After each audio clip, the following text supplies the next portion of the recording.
헌법재판소의 파면 결정 열흘 만인 어제 윤석열 전 대통령의 내란 우두머리 혐의 형사재판이 본격적으로 시작됐습니다. 그리고 헌법재판소가 한덕수 권한대행의 대통령목 헌법재판관 후보자 지명에 대한 가처분 여부를 곧 결정할 거란 관측이 나오는데요. 김성훈 변호사, 김성수 변호사와 함께하겠습니다. 안녕하십니까? 안녕하세요. 네. 자, 어제 윤 전 대통령의 정식 형사재판이 시작됐는데 검찰이 무려 120쪽에 달하는 발표 자료를 준비해서 윤 전 대통령이 형법 87조를 위반했다. 이 점을 강조했다고 하더라고요.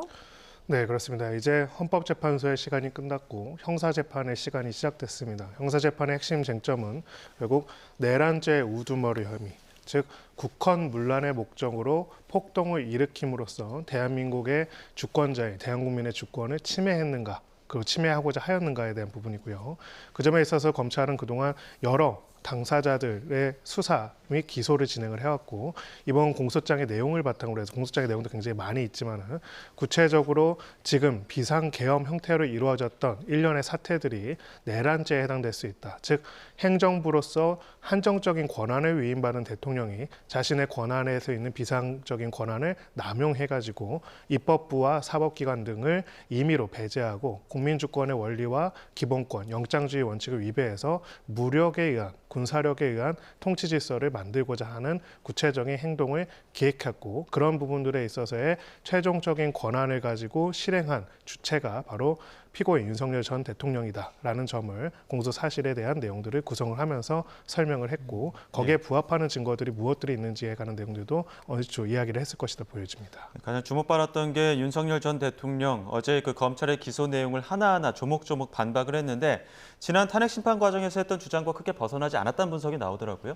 예, 맞습니다. 어제 이 절차가 이제 첫 공판 기일이었지 않습니까? 그렇다 보니까 이 절차가 일단은 인정신문이 진행됐습니다. 그럼 이 인정신문 같은 경우에는 피고인이 맞는지를 확인하는 절차이고, 뭐 이름이라든지 직업, 그리고 뭐 본적 이런 것들을 이제 확인을 하게 됩니다. 그리고 그 다음에 모두 진술이라는 걸 하게 됩니다. 그래서 이 검찰 측에서 먼저 하게 되는데, 이 부분이 지금 변호사님께서 말씀 주셨던 것처럼 이 검찰에서 이 PPT를 굉장히 많은 양을 준비를 해서 이 부분에 대해서 이제 자세히 설명을 했습니다. 이런 부분이 법적인 쟁점이고 공소 사실이다, 이렇게 설명을 했었고, 이에 대해서 이제 윤석열 대통령 측에서 이 피고인의 모두 진술이 있습니다. 그러면 이 공소 사실에 대해서 어떠한 의견인지를 설명을 하는 절차라고 할 수가 있는 것인데, 이 과정에서 이 통상적으로는 변호인이 답변을 이제 자세히 하는 경우가 많은데, 이 피고인인 윤석열 전 대통령이 직접 이에 대해서 굉장히 자세하게 진술을 했고, 그 과정에서 시간이 80분 정도 소요가 됐다는 겁니다. 그리고 그 내용이 일단은 결국에는 사실관계와 법리 이렇게 두 가지로 나눠서 설명을 하게 되는 것인데, 이 사실관계에 관해서도 이 헌법재판소에서 일단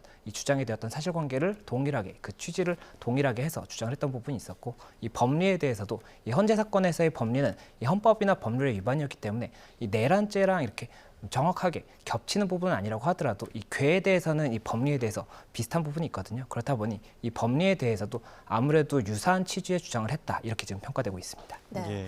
자, 김성수 변호사께서 윤 전 대통령이 어제 80분 넘게 직접 반박에 나섰다, 이 내용 전해주셨는데, 이렇게 피고인이 직접 반박에 나서는 장면 좀 흔히 볼 수 있는 상황인가요? 어떻습니까?